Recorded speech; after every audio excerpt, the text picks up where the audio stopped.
Welcome to Inside LAFC Podcasts, where we can be found live every Monday, 12:30 Pacific time, 3:30 out on the East Coast. If you're tuning in, we welcome you wherever you might be. I am Max Bretos. There is Benny Feilhaber. Again, we are live on LAFC YouTube and LAFC Facebook. So we are interactive. We want to hear from you. Jump into the comment section. Leave us a question. Leave us a comment. Leave us a statement. We will interact. Craig Griffin, congratulations. You were first. I'll always read that because that's important stuff. But Benny Big Boots is expanding into the media zone. And now he joins us from the CBS studios out east. How are you doing? Max, I show up from wherever we can potentially do it. I'm actually trying to find some solutions to lights and whatnot. So we're doing the best we can. I'm excited to be here. I would never miss this podcast for the world. So I'm doing everything I can. And obviously we're not in my homey little studio. You look so nice right now with your symmetric lines and parallel lines going down. You look LA strong, and I'm doing the best I can over here. So you're gonna help us in the aesthetic part of the show today. You're doing a fine job with your aesthetics. And I think it is paramount to say, may rain, may wind, he'll always be there. We had a little earthquake in San Diego out here. So that's what I heard. I hope everyone's okay down there. But, we've had a few the last few weeks. Our irony is that we're going to be talking about the Earthquakes game later here in the program, but we'll get to that in due time. But we're going to talk a little bit about everything that has happened in that Earthquakes game. I wanted to start, though, with the final thoughts on the CONCACAF Champions Cup, because we didn't get to close the book on that one. And just a couple minutes, because we're trying to put that in our rearview mirror. And the win this weekend obviously helped us process that. But it was insane. I had a chance to talk to Steve Cherundolo and some of the players about it. They're still absorbing it. And it is a game that will come up from time to time because it was weird. It was unprecedented. It had incidents. And in the end, LAFC will be thinking, I'm sure, about what if this happened? What if this went in? What if this didn't happen? You start losing digits on your hands when you start doing the what ifs, no? Well, you look at that game and it was crazy. It was CONCACAF at its peak, right? I mean, it was honestly unbelievable. There's so many great, bad, ugly scenarios all over those 90 minutes. And I think as an LAFC fan, you definitely leave that game thinking we had it, right? We had all the opportunities to end the game. You go back to the first leg where you get a 1-0 win at home where there's away goals. You get that away goal extremely early, and now you're essentially winning the game 2.5-0 at that point, and you just can't give up 3 goals. There were moments throughout the game where we could have scored another.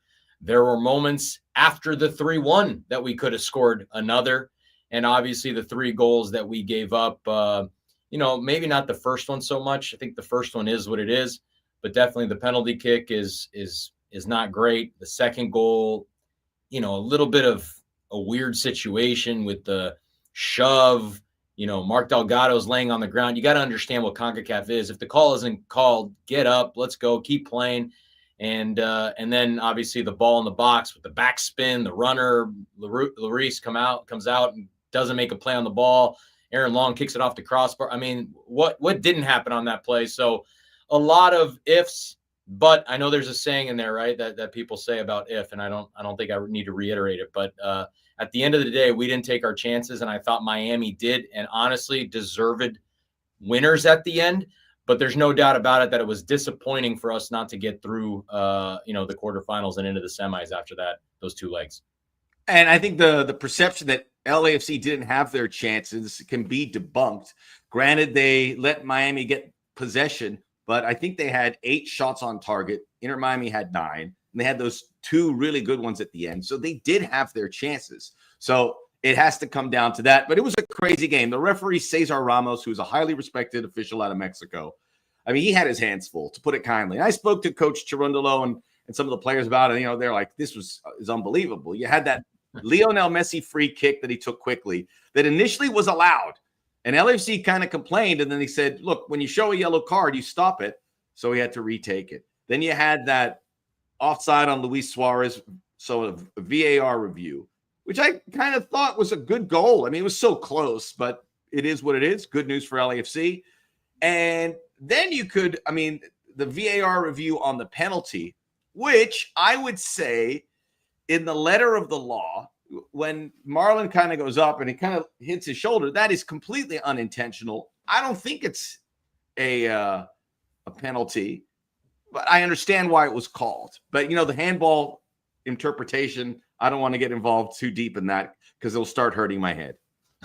Well, I think that if you want to talk about anything referee-wise, in my opinion, the most egregious mistake, and these are tough because it's who draws the line at what point, but it was the Suarez goal, because the Suarez goal that got nullified, to me, it looked like they drew the line on the wrong defender, right? I think it was Sergi Palencia that was the last defender, and he wasn't the one that got the line drawn. So, again, yes, we can be critical of the referees. It's not an easy job. The players don't make it an easy job anymore because people are flailing all over the place. Somebody gets touched, you go on the ground, you grab your face. And I'm not saying all these things happen in this game, but that's what we see now in today's, world of VAR and whatnot and all these things. So it is a tough, world for referees. Having said that, I thought that freak or the offside was unusual. I think the penalty is one where with VAR, it's more often called than not called. So, it was a weird game with a lot of, gray areas of the game that necessarily, didn't necessarily go our way. But again, I go back to, me watching this whole game or the 180 minutes and more so these last 90 minutes. I didn't think we did the little things that were necessary to come out on top in a game like this against a top team, take away all the little nuances of the game and the referee and the calls and whatnot. We had a chance, arguably our best player, Denny Bouanga, on a breakaway to win the match. On a breakaway. I think you put your eggs in that basket. Bouanga kicked it near post instead of far post. That's clearly one that he's got to shoot on the ground, far post. I don't think the goalie makes a save if he does, but he gave him an opportunity. And so I don't think we have too much to blame. I don't think the fans are really blaming anybody other than ourselves. We had the chance. We weren't big in the critical moments. And so, we bow out in a disappointing way, because I do think that if you knock Inter Miami out, it kind of elevates your status in the last four for an eventual, CONCACAF Champions League, Champions Cup championship. Yeah, I'll be tuning in. I like Vancouver's chances. We'll see. But we had to put a bow on it. We move forward, and there was some good news this weekend. We're going to talk about the game against the Earthquakes. Everybody get involved with your comments and questions. People are rolling in. Jesse giving us a good afternoon. He says Giroud had his best game so far with LAFC. We will talk about that for sure. Ad Palmar, I love this team in City, despite how painful it may be sometimes. I feel you. We're here to share that. But it was good. There's going to be peaks and valleys. And we know LAFC always gives you a nice payoff when you compare it to what other clubs are going through. LAFC are always in big games. And there might be some big games on the horizon as well. But we will get to the San Jose game. I wanted to begin. We'll see if this is something new we can talk about on the show. Trivia time. I have a trivia question. So the folks out there, if you can answer it, I'll ask Benny, but if you know the answer to this question, chime in quickly. I don't want to sit here too much and have dead air. But it has to do with the Earthquakes. The first time LAFC ever played San Jose, June 2018, LAFC won. And who was their captain? So to the folks out there, do you know who the captain was June 2018? I might take too long, so I'm going to have to. I think I know the score of the game. I don't remember who the captain was. You don't remember? Was this an away game? Man, why do you ask these questions? Was it a 4-3 win? No, I don't know if that was the one. I think that was. Oh, it might have been. I thought that was in April, or that was. No, that was. I'm thinking of 2019. Yes, it was that one, right? Okay. So Joao, I know who got the game-winning goal. It was Joao Moutinho.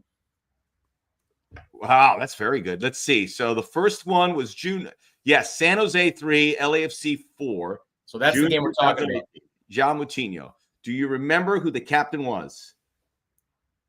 I mean, no one's going to. You would have thought. I mean, I have a couple of guesses, but the fact that you're asking this question, it must mean it wasn't who I think it is, right? Yeah, but give me a question. Give me one answer. Me? It was you. Was it? Yes. I would have never thought that. I just thought you were asking that question just because it'd be a little bit, something. I mean, I would have normally thought Carlos Vela. Well, I would have thought Vela, and then because someone asked me that question, I thought maybe it was something crazy like I was going to say. I remember. Look, that was the year that I was on the team. It was Laurent Simon and it was Carlos Vela, and I was probably the third option.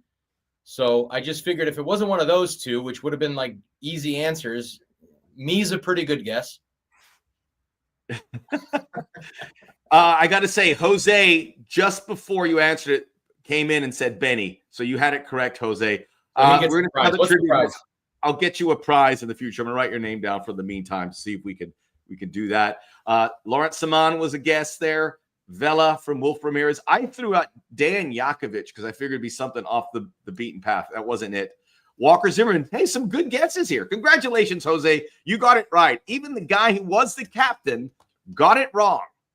So let's get to the game. I think we'll have trivia in the future. That worked out pretty well. The LAFC defeating the San Jose Earthquakes 2-1 at BMO Stadium. It was good to get back in the ballpark. Obviously, they were there for the Inter Miami game first leg, but it's been a minute since they had a league game. I remember there was road trips at Houston and Sporting Kansas City. So this was good. It was hard. It was heavy lifting. There's no doubt about it. I mean, scoreless going into the hour mark before Sergi Palencia scores his first goal for LAFC, and I think it's his third goal in professional history. You could see it etched on his face. It was a pretty cool situation. And then another opportunity off the rebound from the Giroud shot that Denny Bouanga put in. We needed Giroud to get a goal. We needed Bouanga to get a goal. Obviously, Bouanga got it. That is good news. This was the starting 11. Hugo Lloris, 3 in the back.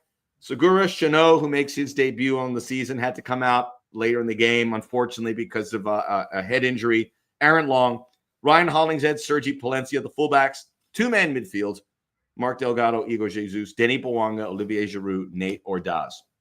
A lot of work still to be done, right, Benny? This was not comprehensive. We get it. We're not going to sit here and say, hey, LAFC are on their way. But they figured some things out, and it got a little scary at the end when San Jose scored. But they got the 3 points at home, and that is the important part. And we talked about this week. Last week on the podcast, we talked about this week. I thought about you saying that a couple times. About what this week is going to be pivotal in terms of what this season is going to look like for LAFC. We obviously got the negative result in the midweek to not continue in the CCC, which paints a clearer picture in terms of scheduling for the future. And then it was about, okay, well, what's the reaction? What does the team look like? Do we start finding some things out about how we want to play? And I think that we got some answers. First, it's important that we got the win. Forget about the performance. Forget about how we did it. There's some positives and negatives within the performance, but you got to win at home after an extremely disappointing loss in Miami. So I think that shows the mental fortitude of the group, of the staff being able to get those guys prepared. It was a hard-fought game against obviously an in-state team, and so a lot of positives to go there, and I think that bodes well for what the future holds in MLS play. In terms of what we saw in the game, some really important things on the positive side. Like you said, I think Denny Bouanga's scoring is immense. I truly believe that this is going to hopefully open up the floodgates to some extent. He might not score a hat-trick next game, but it's a weight lifted off his shoulders, and I understand that feeling from a top player like Bouanga that needs to score to get going. I think you saw a very good game from Olivier Giroud. He created things. He didn't get on the end of something, but he created things. Not only did he get the shot that led to the goal, but he started the pressing on that play as well. And we just saw some good passing from him, some good build-up play. There was definitely some moments where he got in the box where somebody needs to cross him the ball. I almost got frustrated. I was almost going to, say a little bit more than just the ball. The damn ball is what I wanted to say, Max. But somebody has to cross that ball. Somebody has to give him an opportunity, because he made some really good runs in this game in the box. And I think he's getting closer to, breaking that no goals streak or whatever. And then we can see something more positive from him. And again, the defense is still there. There's a lot of, solid defense work in terms of team from the three in the back, the wing backs, the midfield. So a lot of positive, not all the way positive, but again, from the mental perspective, I think it was massive to get those 3 points and get some of those things started to go in the right direction. Great comments getting in there. We will get to them in a moment. Again, if you're on LAFC YouTube, LAFC Facebook, I know you're out there. I got to see you get involved, because the YouTube folks are talking trash about you. Just kidding. Get in there. I know I'll be looking for it. There's a couple Facebook comments. Mexcal has a question. I will get to that here shortly. And he also had a guess about the captaincy, which he was wrong. He said Walker Zimmerman, but that's a good guess. Walker was not captain that first year. Come on. I figured you athletes remember every detail. You're no Bob Bradley, dude. You're no Bob Bradley with his photographic memory. Let us talk about the defense. And back three, back four, what will work? I spoke to Steve Trundle earlier in the week about that, and he said, look, we have a lot of good center backs, and when you're putting a lineup together, sometimes you got to figure out what's the best 11. And in this case, he goes, he had the center backs, and they were ready to play with three. And it was a good spot for Chanot, who finally got it. I feel terrible for him. Hopefully he is okay. We'll get some details with regards to that. But this is a San Jose team. I think the back three was there because of San Jose team. So everyone's got to get the idea of San Jose being the worst team in MLS, which they were last season. This is a massively improved team with a Hall of Fame coach with a lot of money invested. They went out and got Chicho Arango and Joseph Martinez and made a ton of trades, and they'll probably make more moves. Statistically, the top offensive team with goals, shots on targets, goals off corner kicks. They throw a lot at you. And I think they had 17 shots. They had 20 shots the last two games. So they'll give it a lot, throw to you. They'll throw a lot at you. And they did here for LAFC, and we had to wait till the very end. And I imagine it's going to go back four here because you want the three-man midfield. I'll let you answer that, but that's my thought. But going back and forth, how does that benefit LAFC? And did you see in three in the back is something that could be something we see a little bit more frequently? So I think the easy answer in terms of having the ability to shift into a back three or a back four is it allows you to play different players, right? So one thing that allows you to do is if somebody's playing at a higher level than somebody else, they're in better rhythm, they're in better form, you can shift into something that allows those best players to be on the field all at once. The other thing that it does, and if you think back to, I think back to the Atlanta team that won 4 or 5 years ago with Tata Martino. They shifted into a back five backside of the season and ended up being a more pragmatic team in the playoffs, and were very solid defensively and were able to attack with their wing backs going forward. Julian Gressel used to play on that right side and allowed a lot of service into Joseph and Almiron. And I think what it does is it allows you to kind of evolve throughout the season and understand, where is it that we're best? Is it when we have a back five and wing backs that can kind of join the attack and provide a little bit more service from those, outside areas of the field? Are we better in a 4-3-3 where we don't necessarily need that much cover on the defense because we have two fantastic center backs that can do that job on their own and allows us to kind of have superiority in the midfield?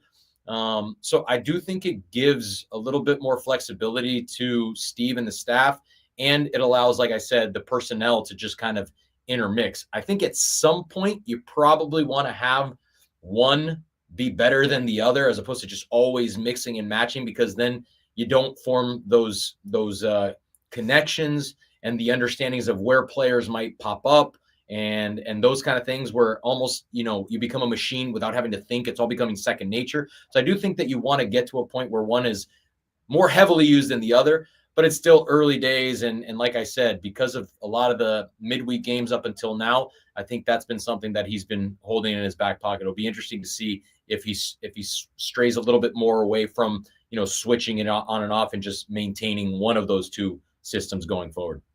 Jose saying, and this is something you brought up earlier in the program, playing three in the back can open up for a lot more crosses, creating controllable chaos on mistakes made by the other team's defense. But let's talk about the crosses. And Artem Smoliakov, who we didn't see, who I know is going to be a factor here, who's been a good crosser, and Ryan Hollingshead to get crosses. This obviously gets the wing backs up there.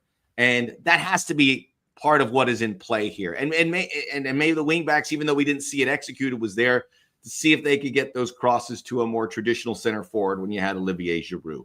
We haven't seen that yet, but do you get the feeling that could be the plan? Well, I think that there's no doubt about it that wingbacks will give you that width, and like Jose is saying, the ability to get crosses from wide channels, which there's no doubt that plays a much better type of style of game for Giroud inside the box, right? I think he is a guy that wants service, whether he's going to win all those headers in the box or at least be a target to maybe open up spaces for, the midfielders running in, or potentially the outside wingers or wingbacks coming in from the opposite side.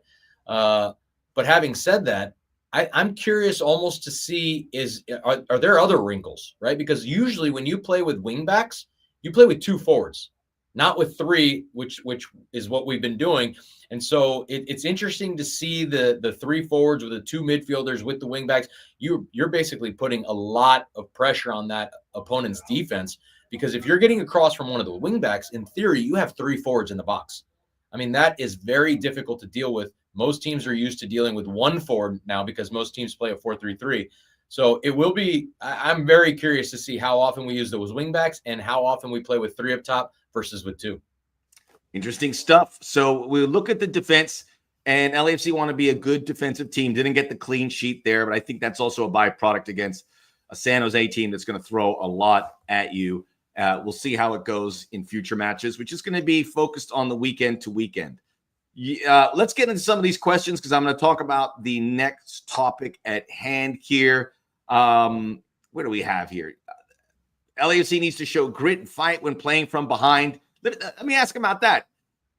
Grit and fight when playing from behind to get out of games with a point each. We didn't see that this weekend. LAFC, I think they're 4-0 when they score first in league play, and they're 0-4 when they concede. Obviously, you want them to score first, but at some point, they're going to have to find a way to battle back. I don't know how we address that because we haven't seen it yet. But we saw it in the Inter Miami game. We went down 3-1. At that point, there was 10 minutes left in the game.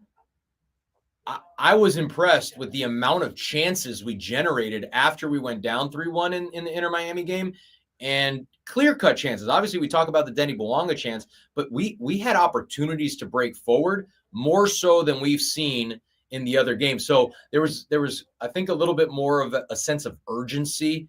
It's a win or go home kind of game. So I thought that was a positive as much as we didn't get the goal. But I did see that fight from the team throwing. I mean, there was even fisticuffs going up there. I mean, I saw Suarez bite his own player. Jordi Alba got bitten by Suarez. So all hell was breaking loose in that game. But I did see a lot of grit and fight there in the last 10, 15 minutes to almost scrap out a result after, obviously going down 3-1. So I think that was a positive.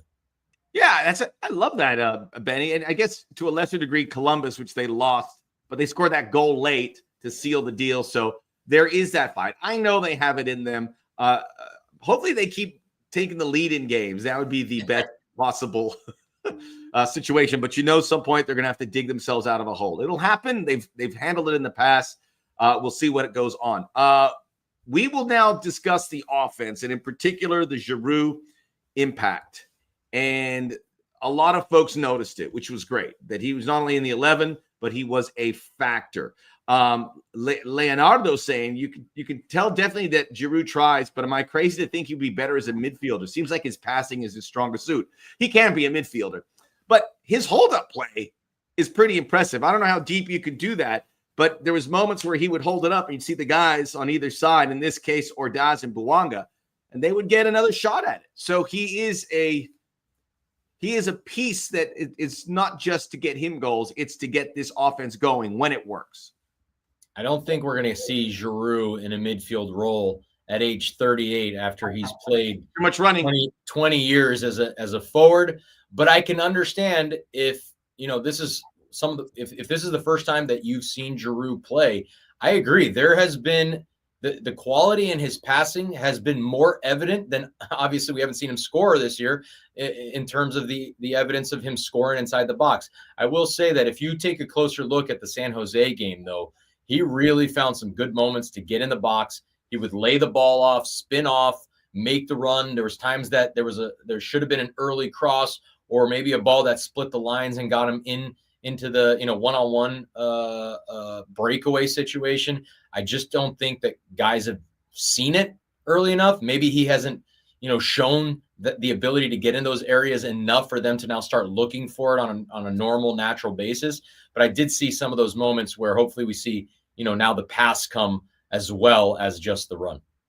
Jay David, Giroud played his best game. I'm so happy people noticed that. Even though he didn't score a goal, I was afraid because he had that great chance that was saved. Timothy Tillman with the play of the game in many ways outside of the Palencia goal where he ran in and intercepted. It played a beautiful post ball for Giroud, which thankfully bounced to Bouanga. People aren't talking about it. They're saying it was his best game. Channel, or maybe it was pronounced Chanel. I don't know. He says Giroud's whole career has been criticized for not scoring enough, but his hold-up play makes players around him shine. So some of that. I will add this. LAFC likes to come out with Bouanga and just pump forward and attack. But on multiple occasions, we saw a ball come from that center channel, specifically for Giroud. It was really interesting, Benny, because, I was watching and I go, this is different. This is a different approach from LAFC than we've seen since Giroud has been here. It works sometimes, but it was like almost going above and beyond. Almost as if they were saying, let's see if we can introduce this. We'll put that ball in from the midfield or from the back line. He holds it up, and let's see what we can get. I know they've tried that in the past, but not as concentrated as we saw Saturday night. And it depends as well what the other team is giving it, right? We saw some moments with San Jose being aggressive, especially through the midfield, where it opened up space in between their lines, their back line and their midfield line. And, I think it's David Rodriguez, maybe their center back with the Afro haircut. He was he's Brazilian. Rodriguez. It's probably excuse me. I'll take you take my cues on this one. All right. You just called him David. David. But I think it's just Rodriguez. Yeah, exactly. But he was dealing with Denny Bouanga a lot of times in one-on-one situations, and it allowed some more space for Giroud to operate in the middle of the field, and he was able to find that. So I don't know if they worked on it in training. Obviously, there was probably not too much opportunity in between the Miami game and, a flight back to LA and whatnot.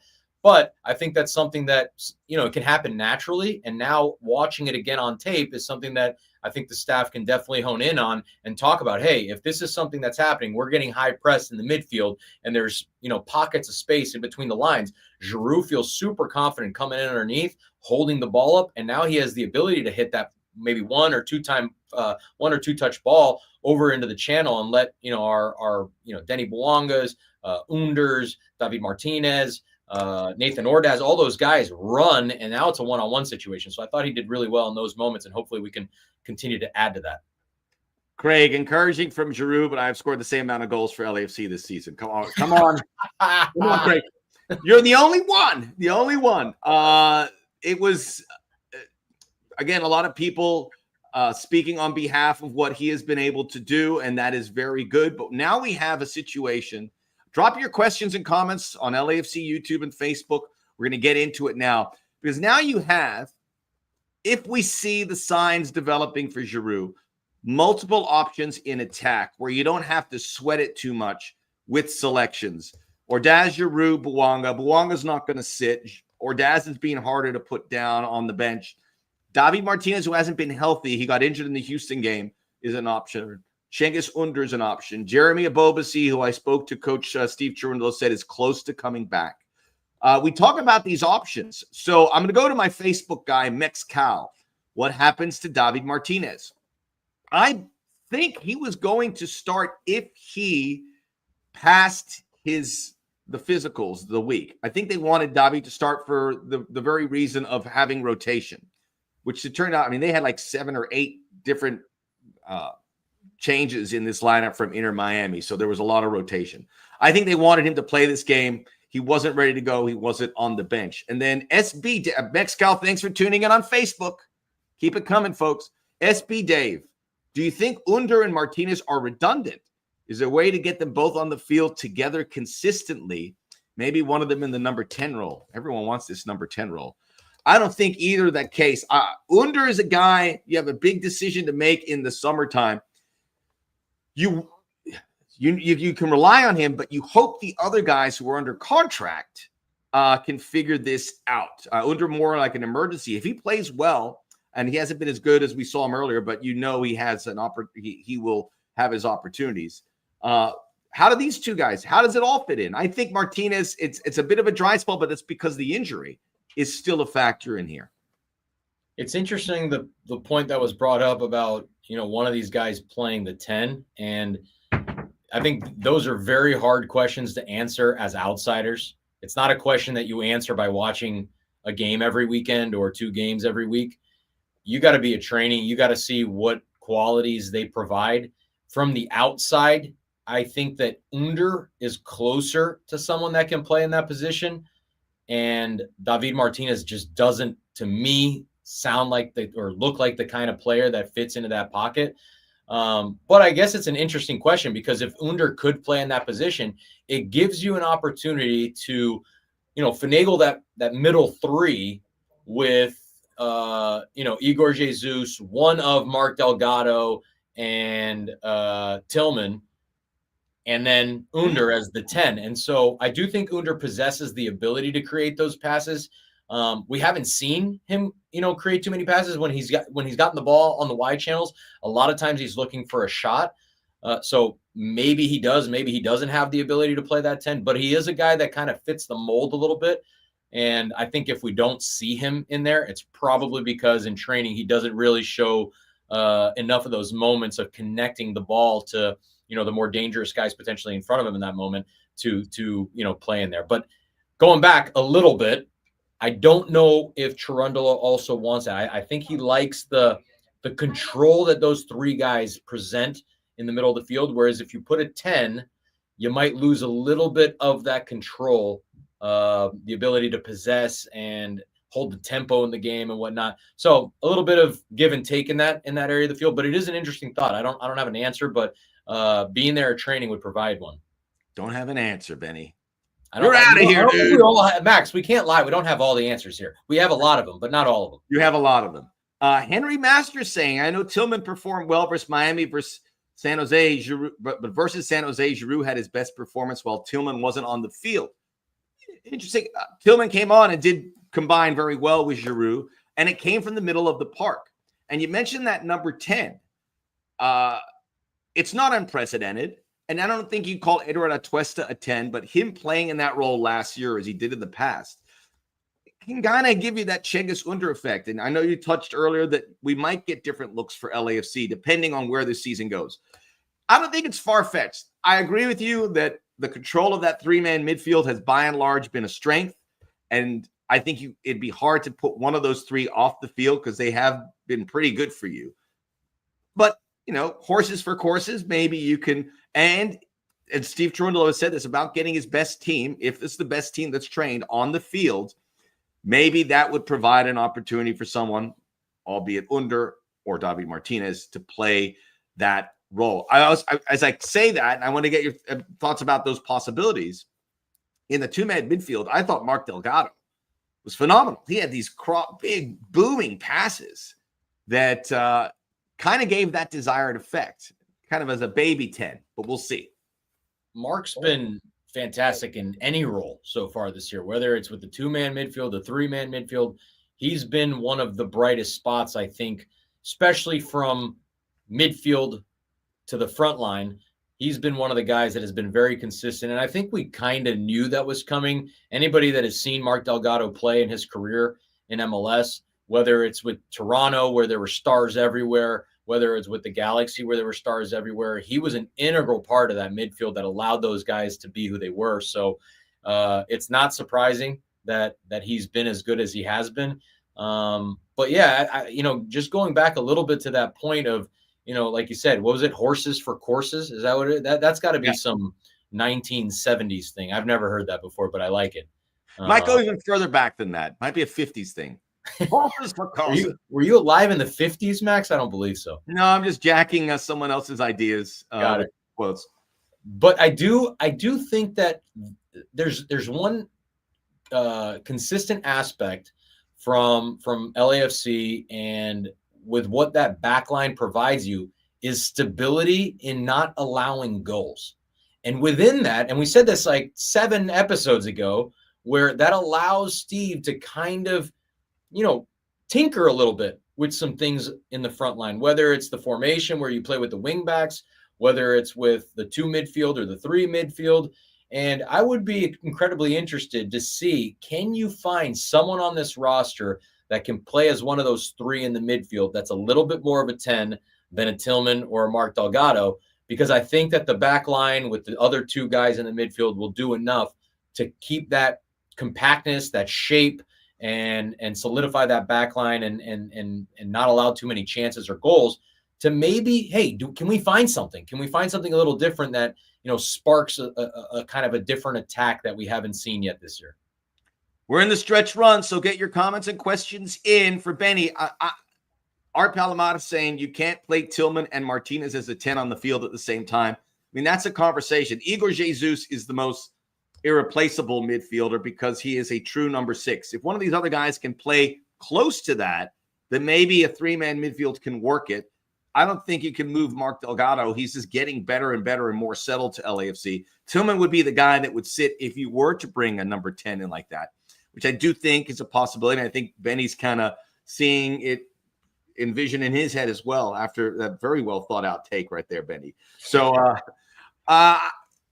Tillman's been good too, so it's going to be hard to move those guys. But I'm feeling, as we'll get into the stretch run here, I am feeling optimistic because it feels with Giroud looking better, and he has to jump on that in the next game. We'll see if he starts in the next game away at Portland. That we have 5 or 6 attacking options. We had the 3 midfielders. Odin Holm is into the mix now, and maybe a number 10, so you have 4 or 5 options there. You have the 5 center backs. Marlon's been great. Eddie's been great. Now Chanot hopefully is back, and then Kosi Tafara in the mix. And if Smoliakov can get it, you have 3 fullbacks. This is what they wanted. Does it mean the season's going to end well? I don't know. But I'll tell you, they wanted depth at positions, and you're seeing some of those things develop there. And that's what you want to see in April as we get into the summer, which we never know. We don't know what's going to happen. Where LAFC is obviously going to take things very seriously about even getting better. LAFC always does. LAFC is always looking. John Thorrington is constantly, working the phones and making sure what's available to him. And I mean, he is excellent at the job that he does. And so he will be thinking about how can he possibly, find some hidden gem to bring to Steve Cherundolo and his staff and help in the back end of the season. I wouldn't be surprised if we see, something that, changes the way that LAFC plays in the back end of the year. But again, I've always said this as a player, as a coach, and now here on this podcast, you are not very, very rarely, I can't say you are never going to do it, but you are not going to find a piece that you bring in and changes the team. What you need to do is make sure you understand the pieces that you have now, find the best way to get the best out of those pieces, right, collectively. And again, we talk about, has Tillman had a pretty good season? Yes. Has Mark Delgado? Yes. Has Igor Jesus? Yes. You go through the back line, you could probably say yes to a lot of those guys. Maybe not so much some of the attacking pieces yet, but at the end, it's a team sport. And if Tillman or Mark Delgado or Igor Jesus or any of those center backs need to come off for somebody else to come in for now the team to play better and be more successful, then that's what needs to happen. And those are the hard answers or the hard questions that only Steve Cherundolo can try and find the answers to. And that's what he gets paid to do, but it won't be easy. And I think that's the interesting part about what's going to happen here in the next few weeks and few months. Let's get a couple of questions. Would we consider Giroud a center forward rather than a striker? Is that semantics? Do we Do we know the difference? Is he? I mean, yeah, I think he's a center forward because he's usually a guy that plays as a solitary 9. Although now at an older age, when maybe he's a little bit less mobile than he used to be. Again, I've always said this. I wouldn't mind playing 2 forwards with how LAFC sets up. If you play a 3-5-2, you keep the midfield intact. You put one more guy next to Giroud. Maybe it's Denny Bouanga up there, and then you let the wing backs just up and down all day. We haven't seen that yet this year, but who knows? The 2 forwards, like a 4-4-2 or 3-5-2 is my preferred system for the team if they were to change into a 2-forward system. I bet you that is possibility as well. Someone mentioned Denny showed so much relief seeing the ball inside the net. He was also involved with Palencia's goal. You mentioned it. The first one's a hard one, but he hit that one right on goal. Huge carom, and Palencia able to put it in. So Bouanga involved. Giroud involved. Did we see a Denny Bouanga front flip on that goal? I don't think we did. Oh my gosh. Yeah, I mean, we better see it next game because that's when we know there was a lot of relief. Portland is up next. Away at the Timbers. It's always a big game for LAFC. Timbers playing very well. I think they're in the top 4. I think that game's on FS1, so you can watch that, and obviously on all the channels as well, on MLS Season Pass, on Apple TV. That's going to be a big one. And LAFC, if they can get something there, we'll talk about this next week. At least play well, but we can talk about, all right, there was no flip. We are no flipped. We can confirm that. If LAFC, man, if they get a result, I think we're back on the tracks, my friend. Is the next game after Portland, is that Carson Galaxy? Is that what everybody's saying over here on the? Well, we got infiltrated by some Galaxy, and everyone's welcome here. They can come. Just be. That is not happening yet, but okay. We will. I was trying to read the comments and I got sidetracked here. But look, what I'll say about Portland, I got to see them this weekend. They played against Sporting Kansas City. It was a hot game, so it was a slow. You were there? Game. I was not at the stadium, but I watched the game in its entirety, and I can tell you Portland, it's an interesting team, and I don't know how much this game is going to replicate what we see from Portland in probably a cooler climate, but they're a team that they give up some chances. They gave up some chances to Sporting Kansas City. They were a little bit slow in how they wanted to close down the ball, so I think if we get opportunities into our front 3 with a little bit of space, they could cause some havoc there. I think it's a good matchup for LAFC. Jonathan Rodriguez is back, so everything's clicking for Portland. So this is a big game for the neutrals as well. St. Louis is next Sunday after Portland. That's going to be at home. That's going to be part of the Sunday night soccer calendar, so it's good. Couple questions before we leave. Henry, what does LAFC do if Antoine Griezmann doesn't come up in the summer and without a third DP? I don't think you have to answer on Antoine Griezmann, but as the team looks now, is there an area that you would like LAFC to improve? I'm probably biased. I love having an offensive midfielder, and I don't think LAFC have that quite right now. And that's probably one of the reasons why we're seeing the offense stagnate a little bit from years prior. There's just not that one guy in the midfield that's looking for those more difficult balls, those riskier passes that maybe you don't get it there. Maybe you lose the ball a couple times, but the one time that it gets through, it creates a chance. So that to me is the one big part that's missing. Maybe there's something in the works, or maybe, like I said, within the roster, can we find someone that can kind of replicate the job of what a 10 would do? There you go, folks. It's always a good show coming off a win. Let's keep it going. We appreciate everyone tuning in. Congratulations to Jose for getting the trivia right. We'll keep that going as well. Benny, you did good. We just have to decorate the wall, but you look good, you sound good, and you got some hot takes. I try my best. And I look, Jose Reyes is even talking good smack now with the Galaxy fans. So he went 2 for 2 today. Yeah, the LAFC fans will crack back. Vamos Black and Gold, Juice 323. Thanks for joining us. We'll be back here every Monday, 12:30 Pacific time. LAFC YouTube, LAFC Facebook. Let's go Black and Gold. We'll see you next time.